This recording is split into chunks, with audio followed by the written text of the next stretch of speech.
Welcome, good morning, afternoon, and evening. Today is Wednesday.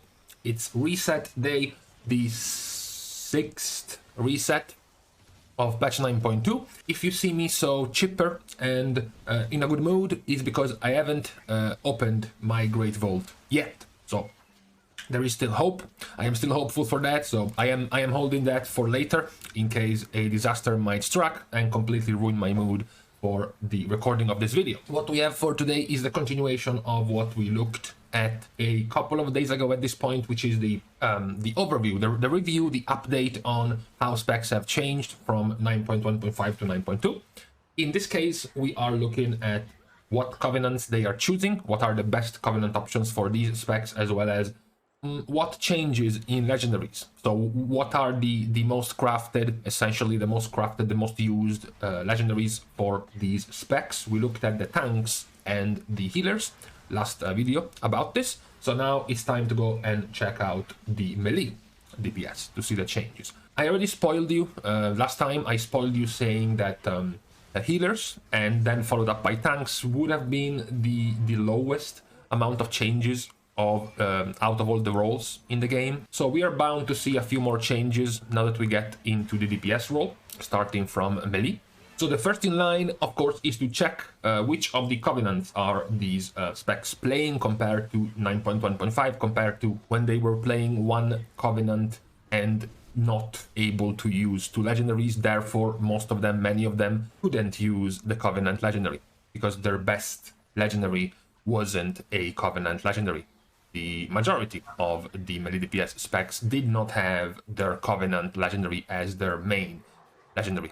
You had more or less 3 specs that were using the Covenant legendary already. You had Subtlety Rogue with Obedience, you had Red Paladin with Divine Resonance for Kyrian, and then you had Feral Druid with Celestial Spirits for Nightfall. So 3 out of 13, basically. Meanwhile, now that most of them are essentially forced to use a Covenant legendary, if you want to use a second legendary, which of the changes can we see? Okay, so into 9.2.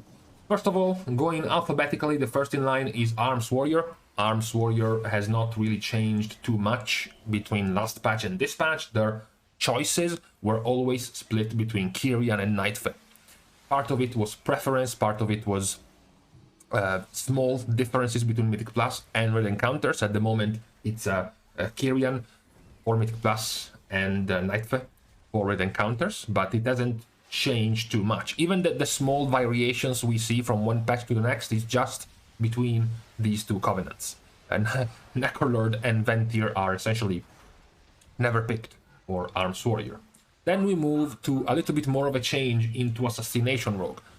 Assassination, which is getting somewhat outshined, you know, by Subtlety at the start of this patch. Assassination used to be primarily Ventir.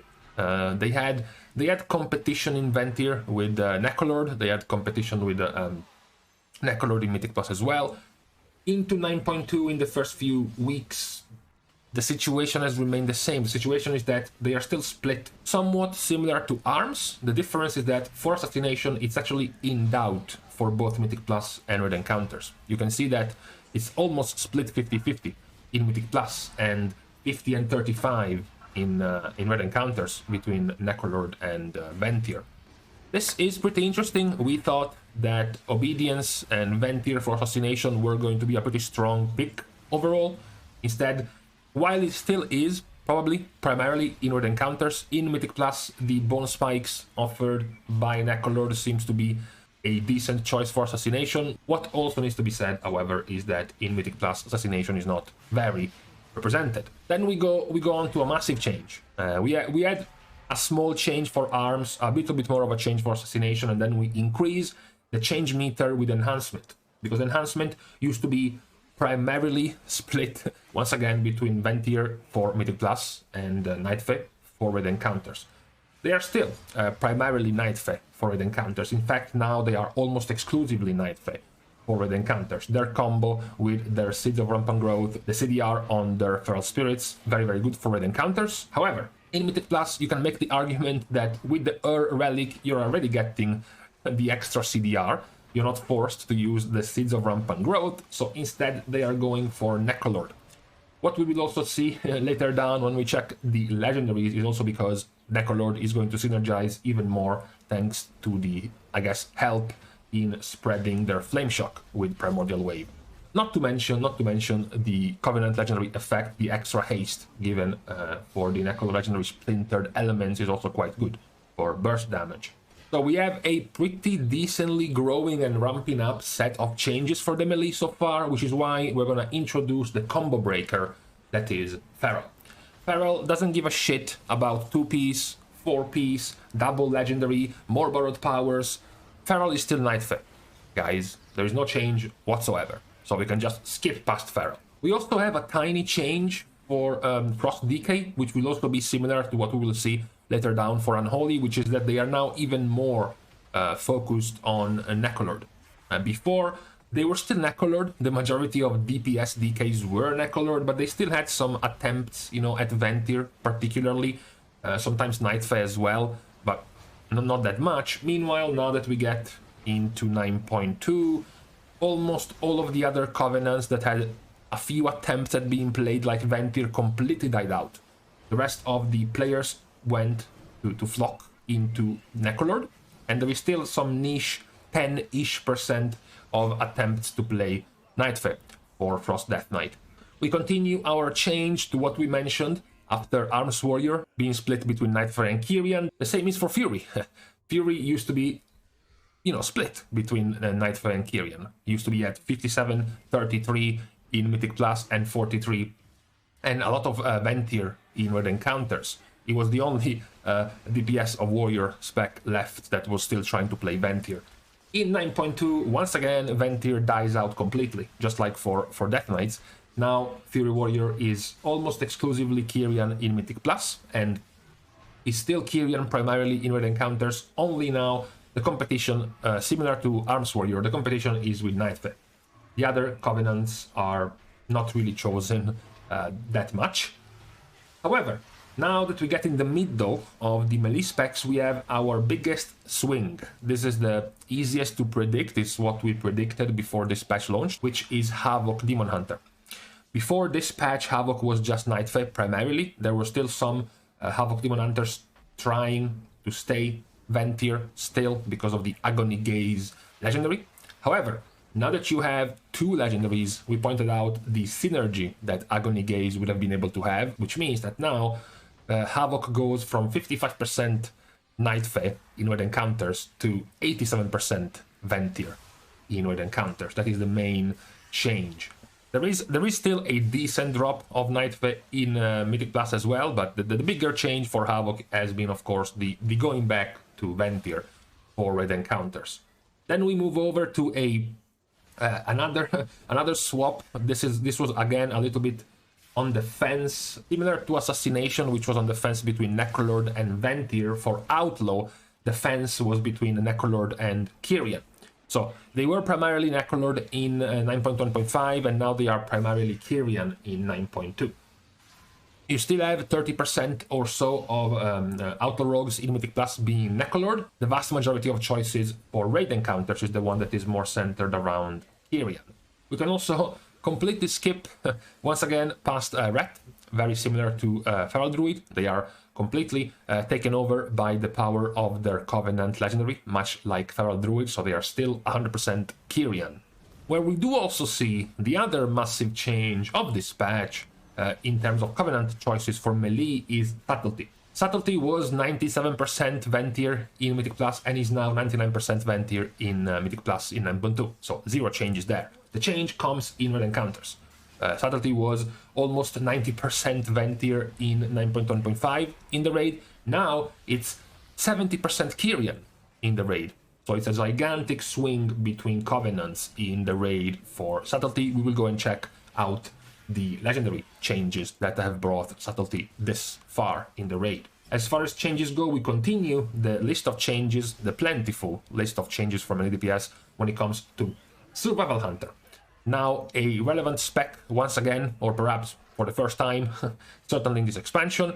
They were Kyrian primarily in Mythic Plus, but they were Kyrian also in Red Encounters. Instead now they are Nightfey. almost wholeheartedly, 80%-ish of the survival hunters are Night Fae for raid encounters. And then we have to finish with some boredom. I'm sorry, there is no surprise at the end. The end is Windwalker and Unholy. We already touched on Unholy when we touched on Frost Decay. They were Necrolord in 9.1.5. They are still Necrolord, except even more in 9.2. Meanwhile, Windwalker hasn't changed that much. It is still just Necro in Mythic Plus because of Bone Dust Brew, even if Bone Dust Brew has been nerfed. And they are still primarily Necrolord in Red Encounters as well. And this is what we mean, that the tank and healers would have been the ones with the least amount of changes. As you see, there are plenty of variations in the Melee DPS specs. Out of the 13 Melee DPS specs and the 2 Covenant choices for, one for Mythic Plus and one for the Raid, so 26 choices total, we have 7 complete changes from one Covenant to the other.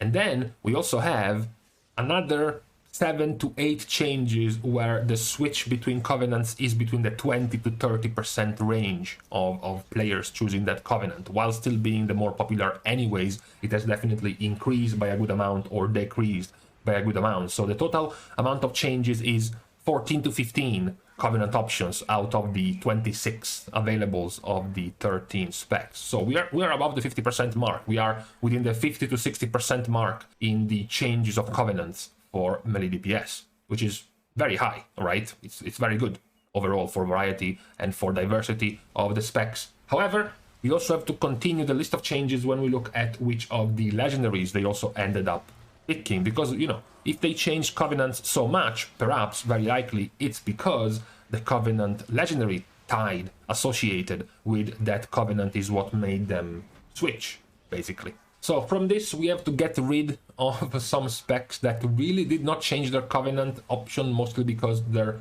legendary options have remained basically the same.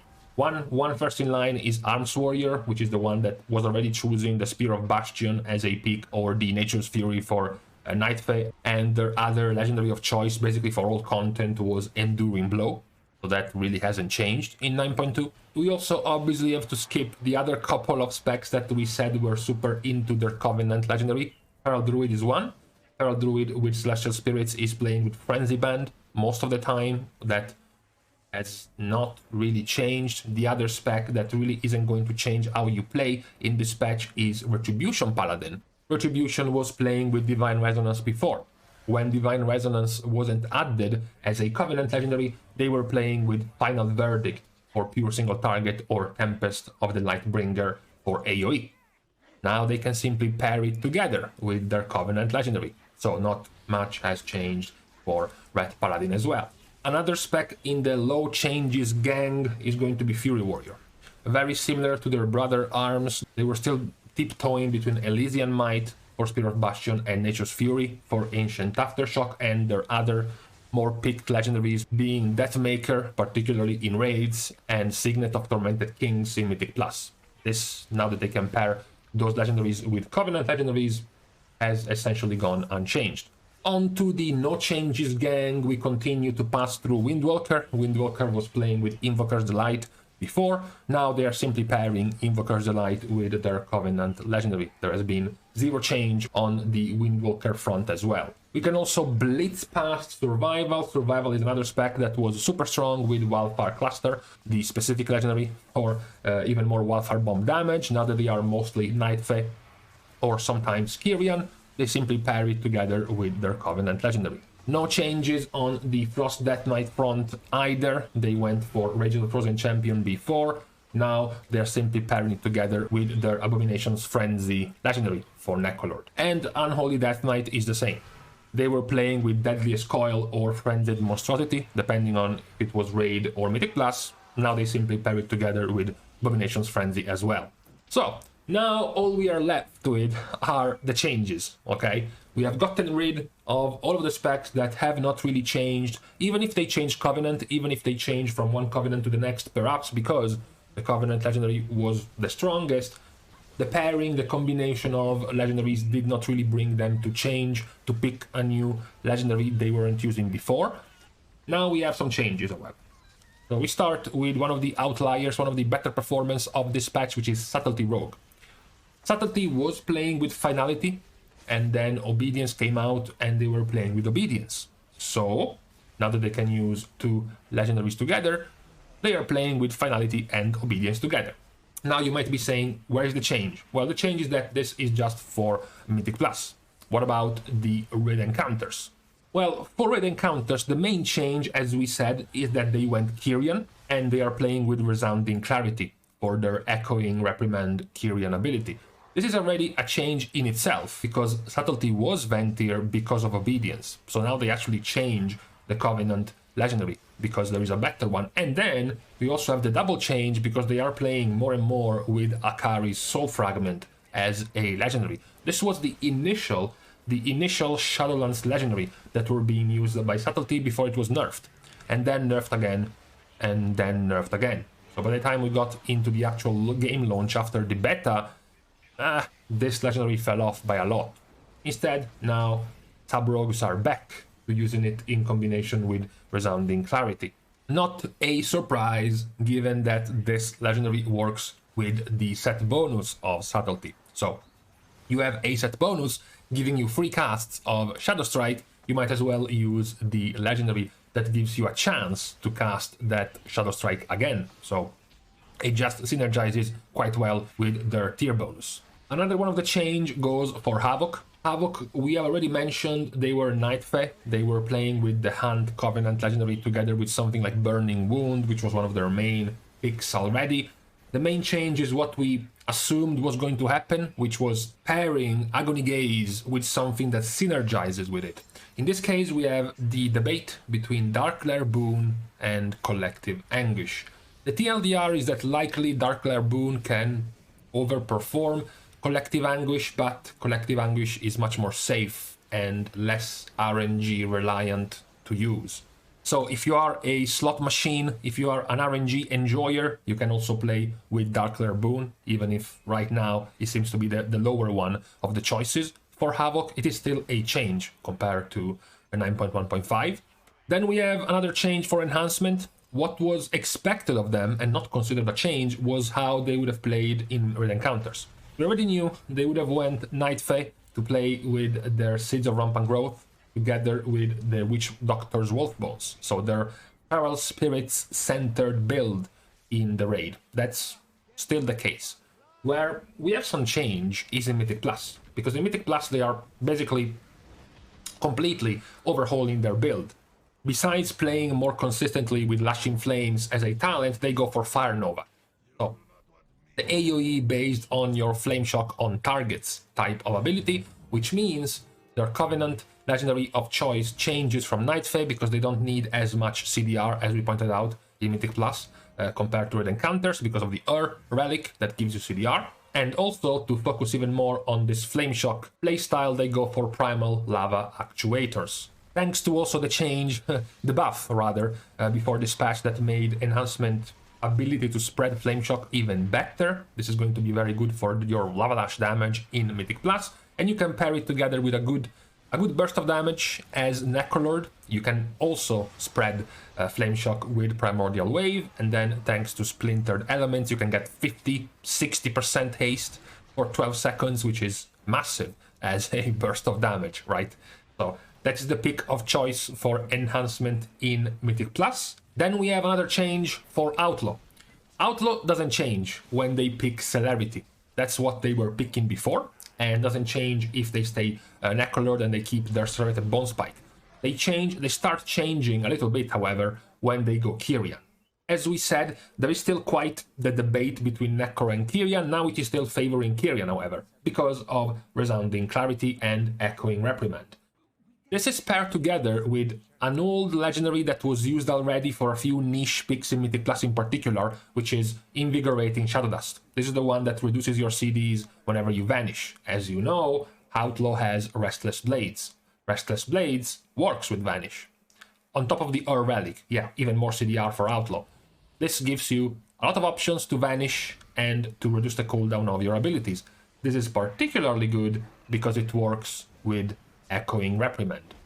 Echoing Reprimand has a 45-second cooldown, which means that whenever you vanish, you turn it down to a 25-second cooldown. And because you can reduce your cooldowns by so much as Outlaw, it makes it very good, because it gives you a buttload of combo points. You know, the Resounding Clarity legendary gives you a total of 4 anima charged combo point. 1 anima charged combo point is spent as if you spent 7 combo points. So having 4 anima charged combo points gives you 28 combo points in 4. Essentially, you are gaining 24 combo points every time you use Resounding Clarity. That is a massive amount of combo points gained. Not to mention, as you know, Restless Blades gets the cooldown reduction when you consume a combo point. Essentially, it's a very, very good loop, feedback loop of synergy for Outlaw with this combination in Kyrian. We do have then, finally, the last of the changes for Assassination. Assassination had a few options. It was not as much into Ventir and as much into Obedience as Subtlety was. They still had some other options in things like Zoldyck Insignia for their basically execute damage. They were still opting sometimes for Obedience, sometimes they were going back to Doomblade, even more to Dashing Scoundrel, so they had plenty of options. In this patch, they have fixed themselves a little bit more into Zoldyck Insignia, as a combination with their Death Spike, Serrated Bone Spike Covenant Legendary for Necrolord. The other change is Red Encounters. Red Encounters, they are going for something they weren't used before at all, which is the Duskwalker's Patch. This is the old Legion effect of reducing the cooldown of Vendetta whenever you spend energy. In this version, whenever you spend 30 energy. This synergizes with the extra damage you can pull out inside of Vendetta from your tier pieces, from your set bonuses. So, thanks to that tier piece and that synergy, this has now been made even more effective, which is why Assassination is migrating to this legendary in this patch. So, in the end, we do have less change when it comes to legendary choices compared to the Covenant options of Melee. We said 50 to 60% range for Melee in changes of Covenant choices, whereas for the legendary options, we do see 4 to 5 changes for the Melee DPS, so it's closer down to the 20 to 30-ish% change, as opposed to the 50 to 60 of the Covenant options, which is still good enough. It is still more than what we saw for tanks and more than what we saw for healers so far. So, as we said last time, what did you consider to be a good amount of changes for the role? If you think 10% is too low, maybe 30% is good enough. What about the 50% change rate of Melee DPS in Covenant options? Is that great? That's the question after we go through this review of how Melee DPS have been at the start of this patch. What is all left to go over at this point is the ranged DPS and how they have changed in this patch. We have often lamented the wall of Nightfey, as you remember, the wall of Nightfey that ranged DPS used to play as back in 9.1.5. So we will see in the next time we go over this, maybe tomorrow even, how exactly things have changed for ranged DPS, if this wall of Nightfey has been broken a little bit, or if it is still the dominating option for the ranged DPS. So with this review, I'm going to leave you to the rest of your reset day, I guess, if you're in EU, and I noticed that my mini keeps going down for some reason, and the rest of your reset, as I said, and hoping you get some good choices in the Great Vault. As I said, I am still eagerly waiting for my 4th piece of the set bonus, and this is the 6th week of the patch, so I would really like it if I could get my hands on my set bonus by now. Thank you, Blizzard, very much. Thank you guys, of course, for watching the video and for helping to support the channel. You can do more by liking and commenting on the video, as well as subscribing to the channel. I'm gonna keep it very brief and simple for today, since this is a Melee DPS focused video. We're going to keep up the subscription button open and unlocked for all Melee DPS players. No Holy Paladins and Mystery Monks don't count. Thank you again for watching, guys. You can follow me up on Twitter in case you believe one day you will see one of my tweets, as well as, of course, you can support me more on Patreon if you want to. Not sure why you would. You know, I realized that I think that the beanie is going back because I keep I keep being too expressive with my eyebrows and my ears, and it ends up pushing it back. It's really weird. Anyways, thank you guys for watching. See you guys soon. And in the meantime, no, but really, like, I put it down, and then I'm like, and it's back. You see, it's why.